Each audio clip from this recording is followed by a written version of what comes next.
Now, when it comes to spot and stalk hunting, you can't stalk without the spot part. Finding animals is key. I really think that effective glassing comes with first understanding the animals, but also knowing where to look and when to look there. I think the most effective way to glass is what I call strategic shotgun glassing. So what I'm doing is I'm covering the areas that have the highest likelihood of animals being in it. So what I'll do is I'll sit down, I'll look with my eyes, and I'm saying, I'm just taking in the surroundings and I'm thinking about animal behavior and where those animals are going to be. What I actually like to do is I like to find the animals that I think will be the easiest to spot. Generally, the first place I look, I'll sit down and I'll start glassing those ridge lines, mostly the skyline. See, is there anything that's just standing out, blatantly obvious? I take a look at my surroundings, say, okay, I get a mental picture of what I'm looking at.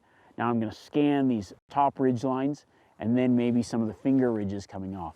There's a few reasons for that. One, it's easier to spot the animals there. Two, they tend to be places that animals congregate or travel around. Then I'm going to focus in on what I see and what might interest the animals at that time of day. If it's morning, I'm thinking, what are most animals doing that I'm hunting? They're going to be feeding.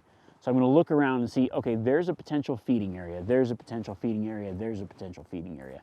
Then I'm going to focus my time on those potential feeding areas. After that, I'll say, okay, what are they going to be doing next? Well, they might be traveling to bed. So I'm going to focus on those areas where there might be bedding, some possible shade in the near future, some places where the wind's going downhill, so it'll be at their back, but the shade's on the downhill side, so they're comfortable laying with the wind at their back, looking over the valley in front of them. As the day gets longer and those deer or elk or whatever are going to be bedded up, then I start to analyze and pick apart. I'll look at the places where they might be bedded and then focus in and grid that. It's a lot more difficult to pick out animals in their bed or in that thick timber. So that's when I employ my gridding. I'll look at an area that I think this is a high likelihood that animals will be here right now.